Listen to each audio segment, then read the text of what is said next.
Hi అందరికీ నమస్కారం. ప్రతి సందర్భంలో చంద్రబాబు వచ్చిన సందర్భంలో అంతా కూడా వచ్చే విమర్శ ఏంటంటే చంద్రబాబు వస్తే వర్షాలు పడవు, కరువు కాటకాలు విలయ తాండవం చేస్తుంటాయి అని చెప్పేసి రకరకాల విమర్శలు చేస్తూ ఉంటారు. గత సంవత్సరం చూస్తే 69 అంటే దాదాపు 70% వర్షపాతం గత సంవత్సరం నమోదైంది.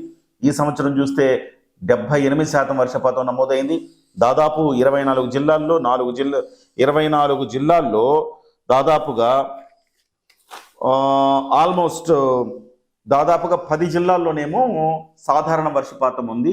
26 జిల్లాల్లో 10 జిల్లాల్లో సాధారణ వర్షపాతం, 4 జిల్లాల్లో అధిక వర్షపాతం, 2 జిల్లాల్లో మాత్రమే ఇంకా సాధారణానికి రావాల్సి ఉంది.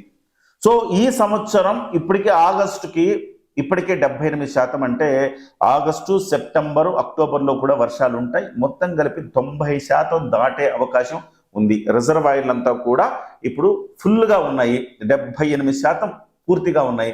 ఇంకా వర్షపాతం ఎక్కువైతే మనం రిజర్వాయర్లోంచి నీళ్లు వదులుకోవడం తప్ప వేరే మార్గం లేదు. కాబట్టి సంపూర్ణంగా వర్షాలు పడుతున్నాయి.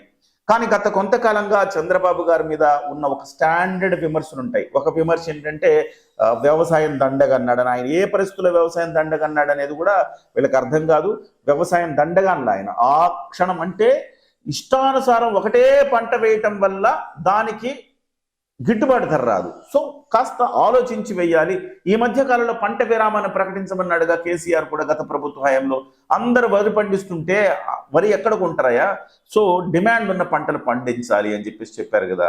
సో ఆ రకంగా వర్షాలు లేవు. ఒకవైపు 1995 నుంచి 2004 వరకు వర్షాలు లేక కరువు వచ్చింది. ఆ కరువు వచ్చినప్పుడు వర్షాధారం మీద ఆధారపడే వాళ్ళంతా వర్షాలంటే ప్రత్యామ్నాయానికి మీరు వెళ్ళండి, జీవనం అయితే గడవాలి కదా. వర్షాలు వచ్చినప్పుడు ఓకే, వర్షాలు లేనప్పుడు ఏం చేస్తారు? ఇది ఆయన చెప్పిన మాట. సో అప్పుడంతా దానికి ఇంకోటి రెండో విమర్శ ఏంటంటే చంద్రబాబు నాయుడు గారు వస్తే వర్షాలు పడవు, కరువు కాటకాలు విలయతాండవం చేస్తాయి అని చెప్పేసి రెండో మాట అన్నారు. సో మనం ఇంకోటి కూడా, ఎప్పుడు ఆయన కరెంటు 24 గంటల కరెంట్ ఇవ్వలేము, సో ఇట్లా అలా ఇవ్వాల్సి వస్తే ఉచిత కరెంట్ ఇస్తే ఈ తీగల మీద బట్టలారేసుకోవాలన్నారు. వాస్తవానికి ఆయన చేసిన సంస్కరణల వల్లనే ఇవాళ 24 గంటల కరెంట్ వస్తుందని తర్వాత తేలింది అనుకోండి అవన్నీ కూడా.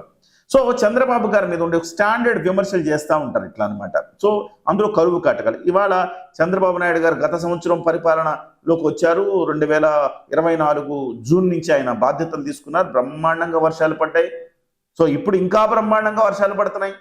మరి ఇప్పటికైనా చంద్రబాబుకి సంబంధించి ఇవాళ ఆ ప్రచారానికి ఫుల్ స్టాప్ పెడతారా? ఇది సో కొంతమంది అంటారు వైసీపీ వాళ్ళు, ఇది కూటమి ప్రభుత్వం కదండి, చంద్రబాబుతో పాటు పవన్ కళ్యాణ్ గారు కూడా ఉన్నారు కదా, మరి పవన్ కళ్యాణ్ గారు కూడా ఉన్నారు కాబట్టి వర్షాలు పడుతున్నాయి, చంద్రబాబు ఒక్కడైతే వర్షాలు పడేవి కాదు అని చెప్పి కొంతమంది విమర్శ సహజంగా చేస్తూనే ఉంటారు. అయితే నేనేమంటానంటే చంద్రబాబు వచ్చినా పవన్ కళ్యాణ్ వచ్చింది, కూటమి ప్రభుత్వం కదా. ఉమ్మడి ప్రభుత్వంలో పవన్ వచ్చాడు, వర్షాలు తెచ్చాడు, చంద్రబాబు మీద మచ్చ కూడా చెరిపేశాడు అనుకుందాం, అంతే కదా. చంద్రబాబు గారు ముఖ్యమంత్రి, పవన్ కళ్యాణ్ వచ్చినా చంద్రబాబు గారే కదా ముఖ్యమంత్రి. ఆయన ముఖ్యమంత్రిగా ఉంటే వర్షాలు పడవనేది కదా ప్రధానమైన పాయింట్. పోనీ ఇవాళ పవన్ కళ్యాణ్ వచ్చాడు, వర్షాలు తెచ్చాడు, పవనుడు వర్షాలను కూడా పట్టుకొచ్చాడు, ఆ రకంగా చంద్రబాబు మీద మచ్చ కూడా చెరిపేశాడు అనుకోవచ్చు. ఇంకా మాట్లాడుకోవాలంటే మరి జగన్మోహన్ రెడ్డి వస్తే ఏమొస్తాయి? కరోనా వస్తుంది, చాలా మందిని బట్టుకెళ్తుంది, వందల వేల ప్రాణాలు పోతాయి. సో ఇక నుంచి మనం చెప్పుకోవాల్సిన మాట, జగన్ వస్తే కరోనా వస్తుంది. కాబట్టి కరువు వస్తే బతుకుతాం, కరోనా వస్తే నేరుగా పోవడమే. కాబట్టి జగన్ వస్తే కరోనా వస్తుంది.